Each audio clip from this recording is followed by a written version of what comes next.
Assalamualaikum warahmatullahi wabarakatuh dan selamat sejahtera. Apa khabar anak-anak murid 3 Aula dan 3 Ahsan? Kita sambung lagi pembelajaran kita pada hari ini. Okey, baiklah. Jadi pada hari ini cikgu akan gabungkan dua pembelajaran dalam satu video. Okey, jadi murid-murid boleh tumpukan perhatian. Okey, jadi kemahiran kita yang pertama, pembelajaran kita yang pertama adalah kemahiran membaca. Okey, murid-murid boleh lihat buku teks muka surat 14. Okey. Jadi dekat sini apa yang nak difokuskan adalah membaca dengan sebutan yang betul dan intonasi yang sesuai. Okey, sebut dengan betul dan juga intonasi yang sesuai. Apa itu intonasi? Maksudnya intonasi itu nada kita hendak membaca sesuai dengan situasi. Sebab tu dia kata intonasi yang sesuai. Apa melibatkan situasi apa? Ni mari kita tengok tajuk dia, pemerah santan tradisional. Pemerah ya sebutannya. Itu dia kata sebutannya betul, bukan pemerah ataupun pemerah. Okay. Jadi kita baca dekat situ, murid boleh baca Persatuan Ibu Bapa dan Guru PIBG SK Gemilang telah mengadakan pameran barang antik. Okay, cikgu gariskan tu pameran barang antik di Dewan Sekolah. Antara artifak yang menarik perhatian Hanif termasuklah kayu pemerah santan tradisional. Okay, itu artifak tu barang antik lah. Dan kayu pemerah santan tradisional. Okay, Hanif mencatat nota manual penggunaan alat tersebut, kemudian dia menceritakannya kepada rakan-rakan. Okay, jadi menceritakan kepada rakan, itulah dialog di bawah. Okay, cikgu tunjukkan anak panah. Okay, jadi dia kata kawan-kawan, untuk menggunakan pemerah santan kita perlu jadi kita perlu baca cara penggunaannya. Ada di situ ditulis. Okay, murid-murid perlu baca. Itu ada gambar yang cikgu bulatkan, kayu pemerah santan. Pemerah. Sekali lagi, sebutannya betul pemerah, bukan pemerah ataupun pemerah. Okey. Kemudian di situ ada alur pemerah. Jadi kalau kayu pemerah tu ditekan, jadi air santan tu akan keluarlah. Okey. Jadi dekat sini dia kata intonasi pula. Intonasi tu sebab dia tengah bercerita, jadi kena intonasi yang betul. Gunakan intonasi yang betul. Okey?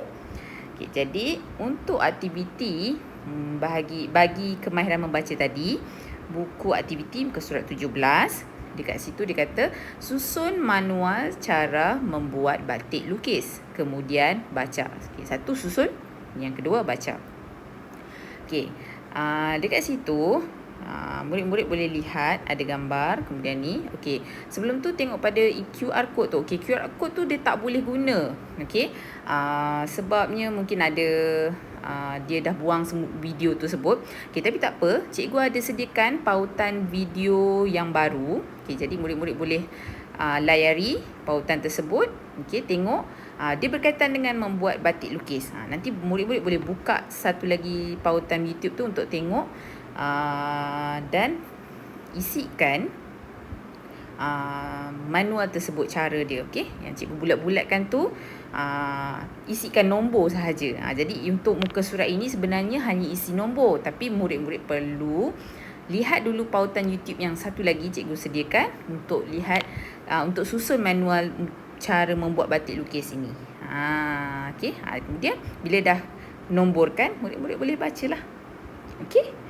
Okey, sekarang kita masuk ke pembelajaran yang kedua, iaitu kemahiran menulis. Okey. Jadi dekat sini kita nak buat aktivitinya adalah mengedit dan memurnikan teks dari aspek penggunaan kata. Okey, yang nak fokuskan kat sini, okey, sebelum ni murid-murid pernah buat mengedit dan memurnikan teks tu dari segi membetulkan ejaan, betul tak? Okey, tapi yang ini dari aspek penggunaan kata. Kata tersebut tu salah, jadi kita nak betulkan.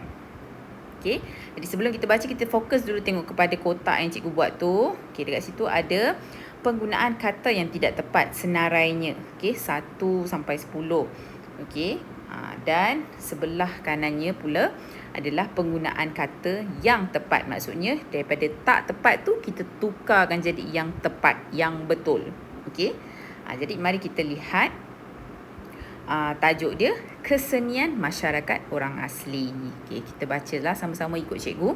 Etnik Mahmeri terkenal dengan seni ukiran kayu dan lipatan daun. Warisan seni ini diwarisi daripada nenek moyang sejak lepas lagi. Jadi murid-murid nampak perkataan lepas.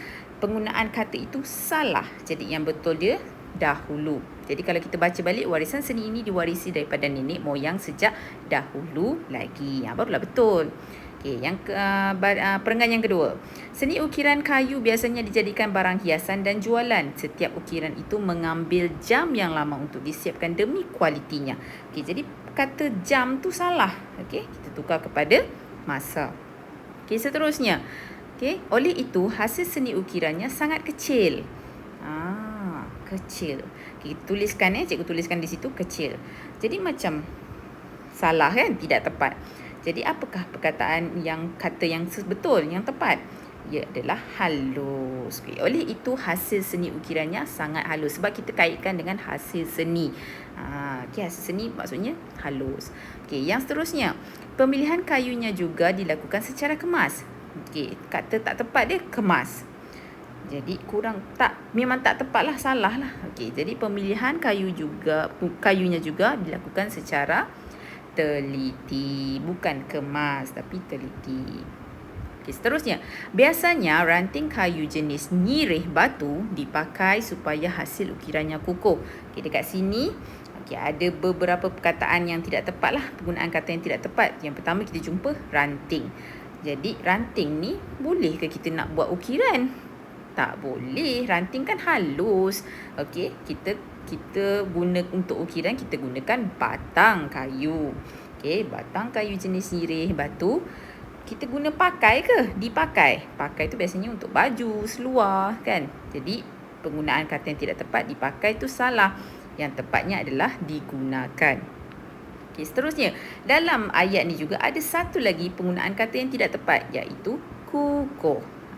Sebab dia bercerita tentang hasil ukiran. Okey, jadi yang awak nampak dekat kayu yang diukir-ukir bentuk-bentuk tu, kita tak kata kukuh.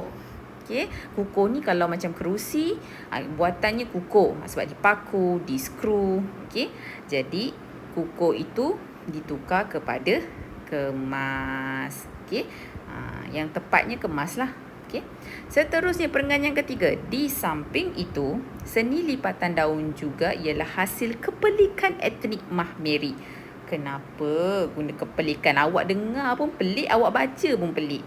Okay, jadi itu adalah penggunaan kata yang tidak tepat.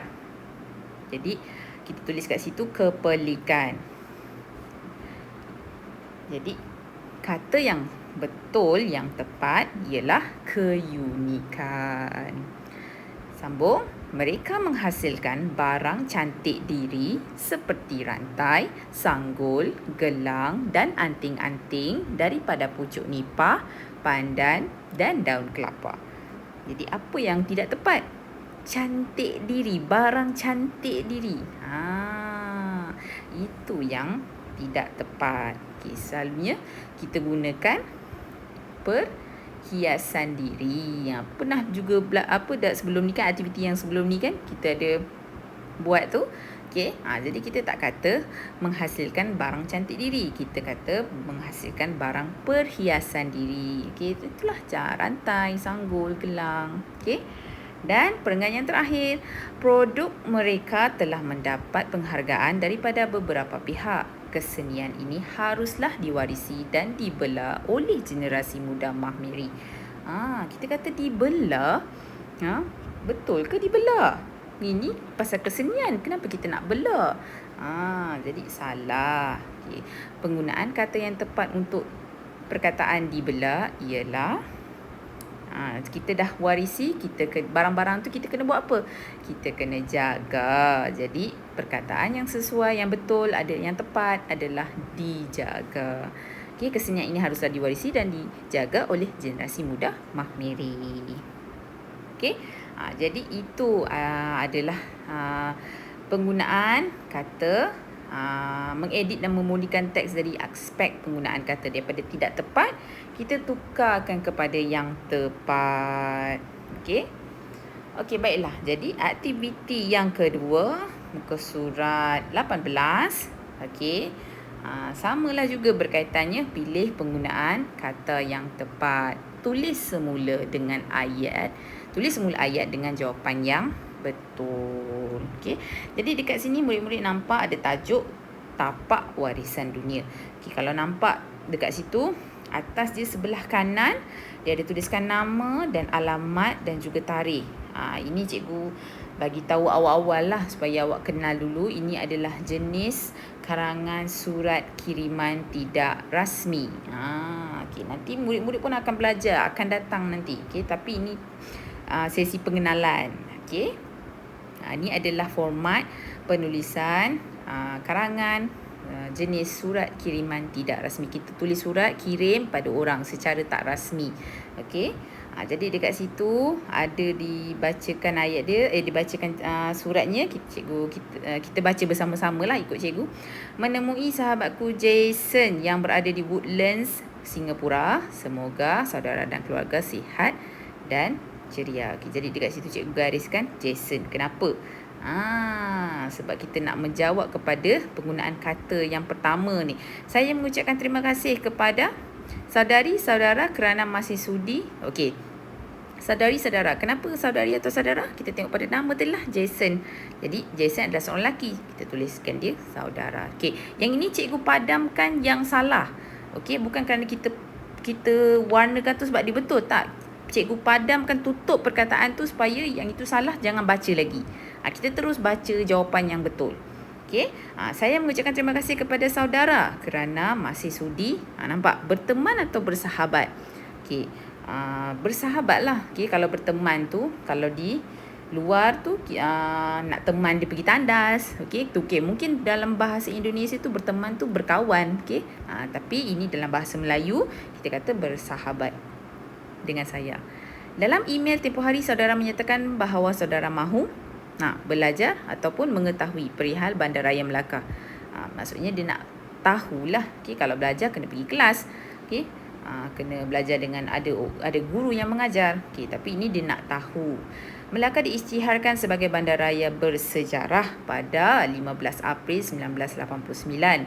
Pada 7 Julai 2008 pula, UNESCO mengiktiraf bandaraya tersebut sebagai tapak warisan dunia. Sejarah Kesultanan Melayu Melaka bermula dengan kedatangan para miswara yang berkuasa atau memerintah pada tahun 1400 hingga 1424. Okay, jadi dekat sini berkuasa ataupun memerintah. Kita kata memerintah lah. Okay, bukannya berkuasa. Okay, dalam ayat ni kita kata dia memerintah pada tahun 1400 hingga 1424. Sambung lagi. Judul atau nama Melaka diambil sempena nama pohon tempat para miswara. Okey, judul atau nama. Kita ambil nama Melaka. Judul ni kita letakkan pada buku. Judul buku. Okey, tajuk. Okey. Itu sama, judul tu sama dengan tajuk. Jadi tak sesuai lah tajuk Melaka. Kita kata nama Melaka. Okey, diambil sempena nama pohon tempat para miswara. Duduk ataupun berteduh. Okey, berteduh lah sebab dia pohon, daripada pohon takkan kita duduk di pohon, betul tak? Okay, kita berteduh. Pohon tinggi kita berteduh. Pada ketika itu satu perkara unik atau pelik berlaku, iaitu seekor kancil putih telah menendang anjing raja. Okey. Macam mana nak tahu unik atau pelik? Pelik ni adalah perkara yang tidak masuk akal. Maksudnya pelik kan? Kancil putih boleh menendang anjing raja. Jadi itu tidak masuk akal. Jadi perkataan yang betul adalah pelik. Kalau unik ni sesuatu yang istimewa. Kesultanan ini memerintah Melaka selama 110 tahun. Okey. Seterusnya, Empayar Melaka mencapai kemuncak kuasanya semasa pemerintahan Sultan Mansur Shah. Dalam tempoh tersebut, datang atau muncul nama-nama hebat seperti Tun Perak dan Hang Tuah. Jadi kita kata muncul lah, bukan datang. Okey, datang tu macam kehadirannya. Okey, muncul ni tiba-tiba ada. Okey. Dan Hang Tuah yang merupakan prajurit ataupun pahlawan besar ketika itu. Kalau dah Tun Perak dengan Hang Tuah, kita kata pahlawan lah. Prajurit ni kita fokus untuk tentera. Okey. Tentera-tentera, askar-askar, kita kata prajurit. Okey. Sekiranya saudara ingin mengetahui lebih, halus, mendalam, kita pilih mendalam lah. Halus tu kalau macam untuk tadi lah, okey, buatan seni, kita kata halus. Okey, untuk mengetahui lebih mendalam, untuk lebih tahu banyak lagi, tu kita kata lebih mendalam tentang Melaka Bandaraya bersejarah. Saudara bolehlah menonton atau melayari laman Sesawang. Kalau dah kata ada laman Sesawang je, kita pilih kata melayari. Menonton kalau kita terus nampak. Okay, tapi kalau ada laman Sesawang, kita kena gunakan perkataan melayari laman Sesawang. Itulah dia. www.mbmb.gov.my. Sekian, titik, habis. Okay, jadi dekat muka surat yang tadi awak dah edit betul kan? Kemudian awak kena tulis mula di muka surat 19. Jadi dekat situ hanya terus mula dari ayat tu, saya mengucapkan terima kasih. Sambung. Jadi yang cikgu kotakkan ni, ini je lah yang awak tulis semula di muka surat 19 dengan penggunaan kata yang betul terus. Okey, bukan yang yang salah lagi dah. Tak payah nak buat salah betul tak payah. Terus tulis yang betul. Maksudnya saya mengucapkan terima kasih kepada saudara kerana masih sudi bersahabat dengan saya. Terus tulis jawapan yang betul. Tak perlu lagi tulis yang bersalah. Okey, dan pastikan tulis dalam bentuk perenggan, kemudian ejaan dan penulisan huruf besar huruf kecil tu betul, kata nama khas, okey, jangan ada yang salah, okey. Itu je. Jadi kalau awak tulis tu dengan tepat semua betul, sudah pastilah cikgu akan memberikan hasil kerja kamu tu dalam GC tu 100/100. Tapi kalau ada salah, cikgu akan tolak lah. Okey, salah eja tolak 1, salah huruf besar huruf kecil tolak 1. Okey, itu sahaja. Selamat menyiapkan kerja. Sekian, terima kasih.